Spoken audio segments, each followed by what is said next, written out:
Ay, ay, ay.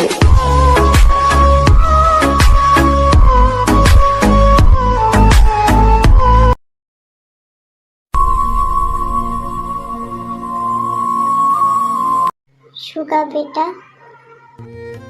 হ্যাঁ মা, বলো। তুমি কি তের কোনো খোঁজ পেলে? এইভাবে কতদিন চলে গেল, মেয়েটার কোনো খোঁজ পাচ্ছি না। তুমি কি পেয়েছো কোনো খোঁজ তের? মা, আমি এটা তোমাকে বলতে পারবো না, তবে এতটুকু বলতে পারবো তের খোঁজ আমরা পেয়ে গেছি। আর ওকে শীঘ্রই তোমার কাছে আমি ফিরিয়ে নিয়ে আসবো, যেভাবেই হোক। সত্যি বেটা, সত্যি তুমি যত শীঘ্র সম্ভব আমার মেয়েকে আমার কাছে ফিরিয়ে আনো, আমার বেটিকে আমার কাছে ফিরিয়ে দাও। হ্যাঁ মা, তুমি একদম চিন্তা করো না, আমি যত তাড়াতাড়ি সম্ভব তেরকে নিয়ে আসবো। এরপর মা ছেলে দুজন দুজনকে হাত করে।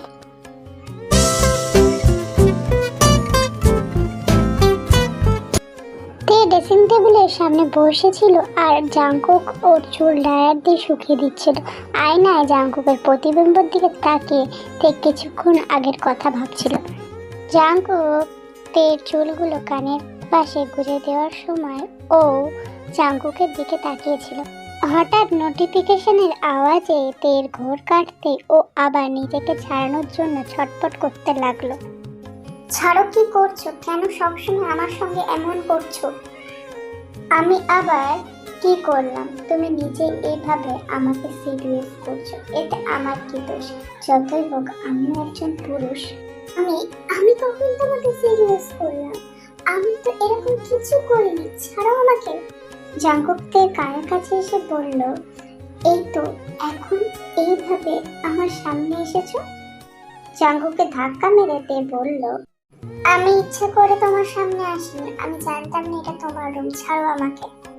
এবার জাংকুক তেকে ছেড়ে দাঁড়িয়ে পকেটে দু হাত ঢুকিয়ে বলল, শাওয়ার কেন নিয়েছো এই সময়? আমার ইচ্ছা হয়েছে, আমি শাওয়ার নিয়েছি, তুমি কেন এত প্রশ্ন করছো? জাংকুক কিছু না বলে ওর হাত ধরে ওকে টেনে ড্রেসিং টেবিলের সামনে চেয়ারে বসিয়ে দিল। তারপর একটা টাওয়াল এনে ওর মাথা মুছে দিতে দিতে বলল, তোমার এই ট্রিক্স আমি ধরতে পারবো না ভেবেছো? কোন ট্রিক্স? কিসের ট্রিক্স? আমি কি করলাম আবার? এই সন্ধেবেলার শাওয়ার নিয়ে মাথা ভিজিয়ে ঠান্ডা লেগে জ্বর আসবে আর তোমার জন্য আজ আমাদের বিয়েটা ক্যান্সেল হবে, এরকম কিছু আমি হতে দেব না। তে ওঠার চেষ্টা করে বলল, আমি এরকম কিছু ভাবিনি, আর তুমি এগুলো কেন করছো? আমাকে ছাড়ো, আমি নিজে করে নেব। বলেই ও জাংকুকের হাত সরিয়ে উঠতে গেলে জাংকুক পিছন থেকে ওর গাল দুটো চেপে ধরল। আমার কথা আর অমান্য করার চেষ্টা করবে না, যেটা করছি সেটা করতে দাও। তোমার সঙ্গে ভালো ব্যবহার করছি বলে এটা ভেবে নিও না তোমাকে আমি ছাড় দিয়ে দিয়েছি, তাই চুপচাপ বসে থাকো। তারপর ও গিয়ে হেয়ার ড্রায়ার নিয়ে এলো। জাংকুক শক্ত করে ওর গাল ধরায় ওর গালে ব্যথা করছে। তো চুপ করে বসে রইল। জাংকুক ওর চুলগুলো শুকিয়ে দিচ্ছিল। আর তে এক দৃষ্টিতে জাংকুকের দিকে তাকিয়ে আছে। হঠাৎ জাংকুকের ডাকে ও নিজের ভাবনা থেকে বেরিয়ে এলো। জাংকুক বলছিল, আমি জানি আমি হ্যান্ডসাম আর আমাকে দেখার জন্য সারা জীবন পড়ে আছে, তার আগে বলো খাবারটা খাওনি কেন? হ্যান্ডসাম না ছাই, এই তো উটের মতো হাই, ধবধবে সাদা আর খরগোশের বাচ্চার মতো চোখ, তাতেই নিজেকে বড় কত হুনু। এই কি বললে আমার ব্যাপারে? তুমি জানো আমার জন্য কত মেয়ে পাগল, আমাকে দেখার জন্য, আমার সঙ্গে কথা বলার জন্য ওরা মরিয়া হয়ে থাকে। ওরা পাগল নির্ঘাত, তাই জন্য এরকম করে, সঙ্গে কানাও হতে পারে। থাক, আর বলছি না। অনেক কথা বলছো তুমি, আমি কিছু বলছি না বলে বেশি বার বেড়ে যাচ্ছে তোমার। তারপর জাংকুক তের হাত ধরে উঠিয়ে সোফায় বসিয়ে বলল, চুপচাপ খাবার খাবে, আমি কোনো বাহানা চাই না, নইলে। বলে ও পাশের কাউচে বসে নিজের ল্যাপটপে কাজ করতে লাগলো। জাংকুকের কথা বলার ধরন আর মুখের এক্সপ্রেশন দেখে তে বুঝতে পারলো জাংকুক প্রচন্ড রেগে আছে। তাই ও আর কিছু না বলে চুপচাপ খাওয়া শুরু করলো। খাবার খেতে হাত ধুয়ে এসে একটা ড্রেস উঠিয়ে যেই ওয়াশরুমের দিকে পা বাড়বে তখনই জাংকুক ওর হাত ধরে টেনে ওকে একটা দরজার কাছে নিয়ে গেল। তারপর দরজা খুলে ওকে ভিতরে নিয়ে গিয়ে দাঁড় করালো। তে দেখলো এটা ক্লোজেট, আর এটা জাংকুকের রুমের মতোই বড় আর খুব সুন্দর। জাংকুক ওর হাত ছেড়ে দিয়ে বলল, এখানে চেঞ্জ করে নাও, ওয়াশরুমে যাবার দরকার নেই বলে ও বেরিয়ে গেল। তে নিজের মনে গজগজ করতে করতে ড্রেস চেঞ্জ করে বেরিয়ে এসে দেখলো জাংকুক রুমে নেই। তাই ও চুপচাপ বিছানার উপর বসে ভাবতে লাগলো এরপর ও কি করবে, কিভাবে পালাবে এখান থেকে।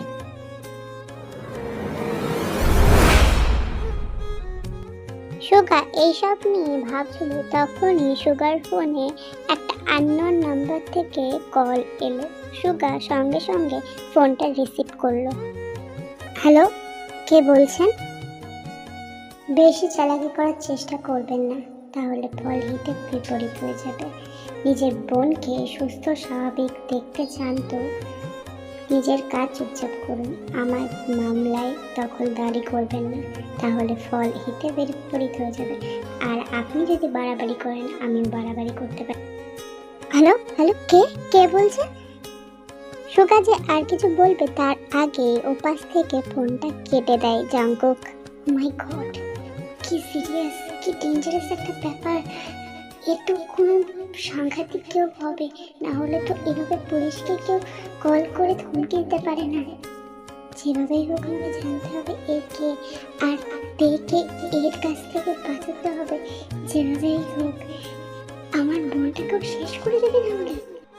না না, এটা কিছুতেই হতে দেওয়া যাবে না, কিছুতেই না। তারপর সুগা আবার কাউকে একটা কল করে। হ্যালো, আমি যা তোমাকে বলেছিলাম সেগুলো তুমি করেছো? আর তুমি খোঁজ পেয়েছো সব কিছু? আর একটা কথা, তোমাকে আরেকটা কিছু বলার ছিল। তুমি যে করেই হোক এই একটা নাম্বার, এটা ট্রেস করো আর আমাকে জানাও এ কে।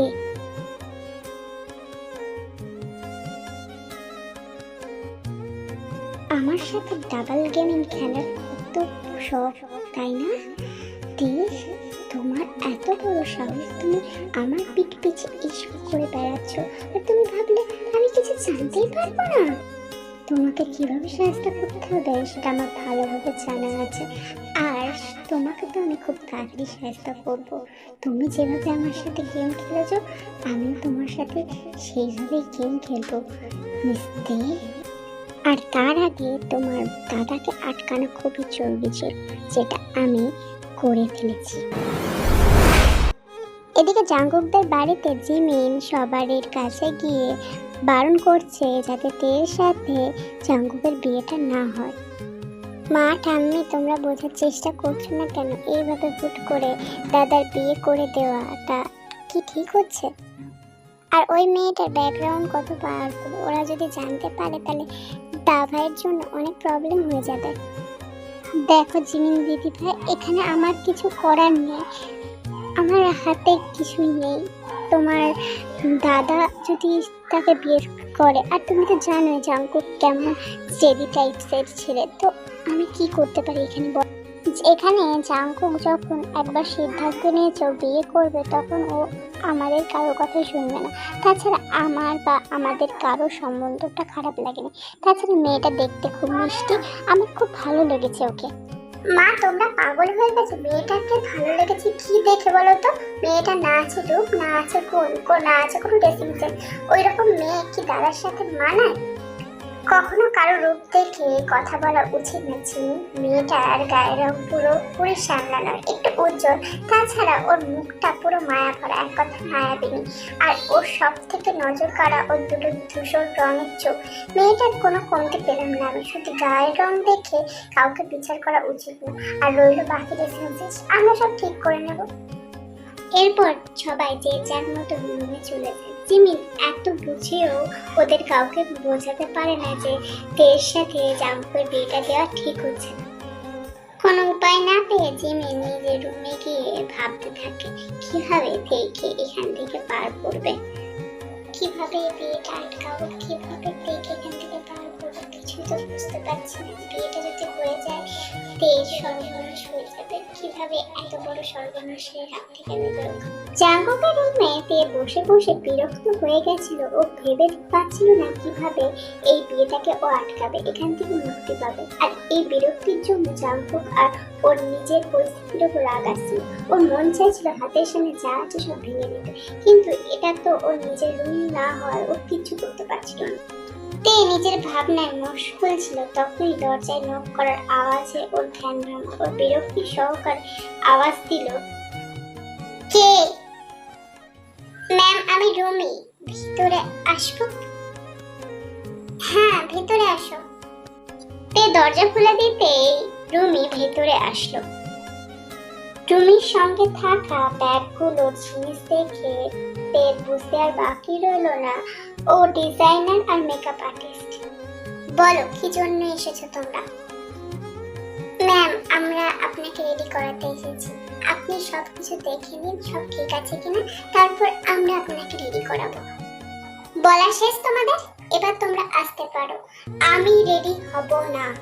বাট ম্যাম, স্যার বলেছেন আপনাকে তৈরি করে নিয়ে যেতে। আপনি যদি ওনার কথা না শুনেন তাহলে উনি রেগে যাবেন। আমাদের সবকিছু বলাই আছে, আপনি শুধু আপনার পছন্দ মতো লেহেঙ্গাটা চুজ করে নিন। বললাম তো আমি কিচ্ছু করব না। আমি কোনো মতে ওই জাঙ্কুককে বিয়ে করব না। যাও এখান থেকে, তোমরা যাও। দেখে এত রেগে থাকতে দেখে আর ওর চিৎকার শুনে কেউ ভয়ে ওখানে দাঁড়িয়ে থাকতে পারলো না। তাড়াতাড়ি করে রুম থেকে বেরিয়ে নিচে হল রুমে চলে গেল। বাইরে থেকে এসে সবেমাত্র জাঙ্কুক হল রুমে এসে বসেছে, তারই মাঝে মেকআপ আর্টিস্ট আর ডিজাইনারদের নিচে আসতে দেখে জাঙ্কুক অবাক হয়ে যায়।